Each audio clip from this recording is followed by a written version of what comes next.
যারা যারা আল্লাহ এবং তার রাসূলকে ভালোবাসেন, যারা চান যে শয়তান এখানে না বসুক, আজকের এই জলসা একমাত্র আল্লাহ ও তার রাসূলের জন্য হবে। যারা আল্লাহ এবং তার রাসূলকে ভালোবাসে, আল্লাহকে দেখিয়ে দাও আমরা আল্লাহর জন্য একত্রে এক জামাতে ইসলামের জন্য কোরআনের কথা শুনবো, ঠিক কিনা? আর যারা দাঁড়ায় থাকবে তারা কার পক্ষে? জোরে বলেন, কার পক্ষে? মাত্র 30 সেকেন্ড সময় দিলাম। এই 30 সেকেন্ডের মধ্যে আল্লাহর ভালোবাসা দেখিয়ে আল্লাহর গোলামরা জায়গাগুলো পূরণ করবে, ঠিক কিনা বলেন? মাশাআল্লাহ বলেন। 30 সেকেন্ডের আগে হয়ে গেছে। এতো খুব সচেতন পাবলিক। মাশাআল্লাহ কইতেন না? আরে মাশাআল্লাহ কইতে কি কষ্ট হয়? টাকা লাগে, পয়সা লাগে, অর্থ লাগে, দিল লাগে। কি লাগে? দিল আছে সবার? দিল কার জন্যে? বলেন কার জন্যে? আমরা এখানে কার জন্যে? আমরা কার জন্যে? আল্লাহ এবং তার রাসূলের জন্য। রাসূলের প্রতি ভালোবাসা আসেনি? তাহলে রাসূলের জীবন থেকে একটা কথা বলবো, মানতে রাজি আছেন? মানতে রাজি আছেন ইনশাআল্লাহ? আল্লাহ তাআলার হাবিব বলেন, ওয়াল্লাযী নাফসি বিয়াদিহি লা তা'মুরান্না বিল মা'রুফ ওয়া তানহাউনা আনিল মুনকার। ও আমার উম্মতেরা, ওই আসমানের মালিক আল্লাহর কসম করে বলি যে আসমানের মালিকের হাতে আমার জীবন। পড়েন সুবহানাল্লাহ।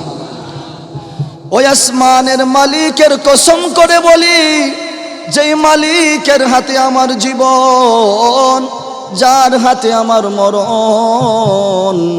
লা তা'মুরান্না বিল মা'রুফ ওয়া তানহাউনা আনিল মুনকার। পড়েন আল্লাহু আকবার।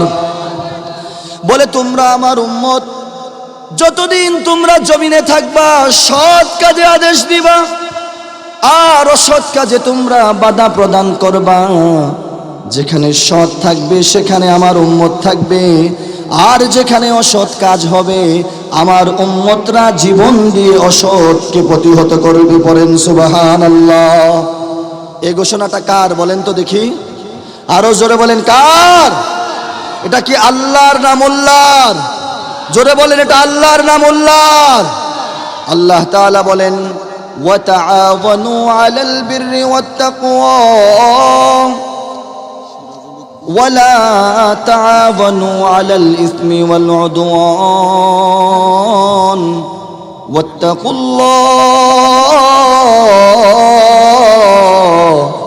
إن الله شديد العقاب। পড়েন আল্লাহু আকবার। এবার আসেন আল্লাহ তাআলা কি বলেন। আল্লাহ তাআলা বলেন, ও আমার গোলামেরা, তোমরা যারা দুনিয়ার জমিনে আমার গোলাম আছো, ওয়া তাআওয়ানু আলাল বিররি ওয়াত তাকওয়া ওয়া লা তাআওয়ানু আলাল ইসমি ওয়াল উদওয়ান। জমিনে যারা সৎ কাজ করবে, যারা সৎ ব্যক্তি আছে, তাকওয়াবান ফরেজগার ব্যক্তি আছে, তোমরা সৎ ব্যক্তিদের সংস্পর্শে যাবে। পড়েন সুবহানাল্লাহ। ওয়ালা তাআওয়ানু আলাল ইসমি ওয়াল উদওয়ান।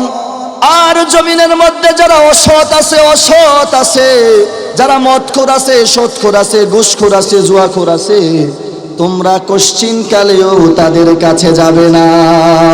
ঘোষণা কার? জোরে বলেন, ঘোষণা কার? তাইলে আমরা পাইলাম আল্লাহ বলে সৎ কাজ করার জন্য, রাসূল বলে সৎ কাজ করার জন্য। আমরাও দুনিয়া ও আখিরাতে সফল হতে হলে সৎ দরকার আছে না নাই? তাহলে আমরা জীবনে পণ করে নিব, জীবনে যতদিন বাঁচবো সৎ পথেই চলবো, ঠিক কিনা বলেন? আল্লাহ আমাদেরকে কবুল আর মঞ্জুর করুক, আমিন ইয়া রাব্বাল আলামিন। বলেন, এ জীবন কার? এ যৌবন কার? এই সব কিছু হবে কার জন্য? দুনিয়ার কোনো কিছু পরোয়া করি না, দুনিয়ার অর্থ আমাকে ঝুঁকায় না, দুনিয়ার সৌন্দর্য আমাকে ঠেকায় না, দুনিয়ার বহুবল আমাকে ঠেকায় না। আমাকে এক জায়গায় ঠেকায়, সেটা হচ্ছে আমার আল্লাহর ভালোবাসা। আমার আল্লাহর ভালোবাসার জন্য পৃথিবীর সবকিছু আমি পরিত্যাগ করতে বাধ্য। অতএব আল্লাহর জন্য জীবন দিয়ে দিব। কারণ আল্লাহ তাআলা আমাদেরকে শিখিয়েছেন, কুল ইন্না সলাতি ওয়া নুসুকি ওয়া মাহইয়ায়া ওয়া মামাতি লিল্লাহি রাব্বিল আলামিন। এ জীবন, এ যৌবন, যা কিছু আছে সব কিছু হবে আমার রব আল্লাহর জন্য, ঠিক কিনা? আর আমাদের জীবন আদর্শ হবে একজনের, তিনি হচ্ছেন আল্লাহর হাবিব জনাবে মুহাম্মদুর রাসূলুল্লাহ সাল্লাল্লাহু আলাইহি ওয়াসাল্লামের। আল্লাহ তাআলা আমাদেরকে হাবিব কিবরিয়া নবীর গোলাম বানায় দেখ, আল্লাহর প্রকৃত গোলাম বানায় দেখ, পড়ি আমিন।